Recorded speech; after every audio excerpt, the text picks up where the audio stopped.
Hello everyone, good morning. সবাই কেমন আছো? আশা করি সবাই অনেক অনেক ভালো আছো। আমি কিন্তু কিচ্ছু রেডি হয়নি। আমার অবস্থা দেখছো তো, বিয়ে বাড়ি যাবো এরকম অবস্থা আমার। মানে এখনো কোনো রেডি হয়নি, কখন যাব নিজেও জানি না এখনো। তো দেখো এই যে আমি কি করছি এখন। এই দেখো রান্না বসিয়েছি, যেহেতু আমার হাজব্যান্ড মানে এখন যাবে না, তো ওই জন্য কিন্তু আমি রান্নাটা বসিয়েছি। ও যাবে বিকেলে, যেহেতু দই নিয়ে যাবে, দইয়ের ভাতটা ওর উপর আছে, নিয়ে যেতে হবে টোটোয় করে। তো ও দই নিয়ে একেবারে বিকেলে যাবে, এখন আর যাবে না সেই জন্য। তো আমি আর কি করব, রান্নাটা করে দিয়ে যাবো, ওকে তো খেতে হবে তাই না।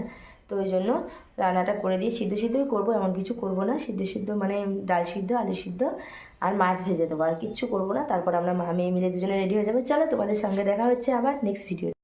দেখো এখন বিয়ে বাড়ি যাবো, আর অবস্থা দেখো ওয়েদারে।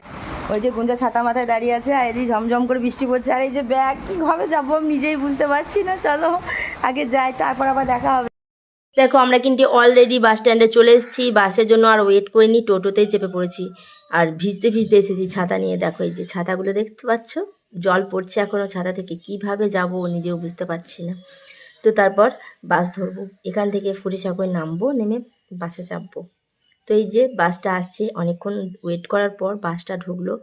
তো ঢোকার পরে বাস থেকে নেমে পড়েছি। দেখো আমার মেয়ে, আর বাসের মধ্যে ছিল আমার ননদ আর জামাইবাবু, দুজনে ছিল। তো যেহেতু ননদ জামাইবাবুদের ওই দিক থেকে বাসটা আসলো, টানা বাস ছিল, মানে মামা শ্বশুর বাড়িটা একটু ব্যাকআপচা লাইন, তো ওদিক দিয়ে খুব কমই আছে টানা বাস। তো ওই জন্য ওই টানা বাসটাই আমরা চলে গেলাম, একসঙ্গেই গেলাম। তারপর দেখো বাস থেকেও নেমে পড়েছি, নেমে এই যে এখান থেকে আবার টোটো করে গ্রামের ভিতরে যাব। তো সেই জন্য কিন্তু আমরা টোটোতে চেপে পড়ছি এখন সবাই মিলে একসঙ্গে।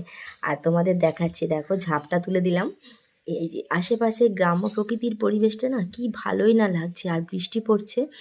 তো সাইডে যে ধানগুলো হয়েছে না, অপূর্ব লাগছে, অপূর্ব কি বলবো। তারপর দেখো এখান দিয়ে নেমে কি অবস্থা কাদাতে, দেখো একদম ল্যাপটালেপটি অবস্থা। কিভাবে যাবো গো এরকম অবস্থায়, মানে একদম পা চেপে যাচ্ছে কাদায়। আর দেখো বিয়ে বাড়ির অবস্থাটা তোমাদেরকে অবশ্যই দেখাবো, যে বৃষ্টির দিনে বিয়ে বাড়ির কী অবস্থা হয়েছে জলে কাদায়। তারপরে এসে কিন্তু আমরা এই দেখো মিষ্টি খেয়ে নিলাম। তারপর ক্যামেরাম্যান এদিকে কি করছে বলো তো, যে তত্ত্বগুলো এসছে না গায়ে হলুদে, সেই তত্ত্বগুলো ছবি তুলছে, আর ওইদিকে বিয়ের কোণে একটু তদারকি করছে আর কি, কীভাবে তুলবে না তুলবে। তারপর দেখো এত জলকাদা হচ্ছিল যে আমরা প্যান্ডেলে মুড়ি খেতে যেতে পারিনি। তারপর একটু ঘরেই খেয়ে নিলাম।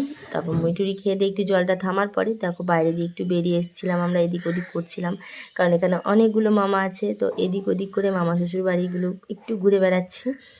আর গুঞ্জা ভাবতে পারছে না যে কিভাবে যাব। তো আমি জানি না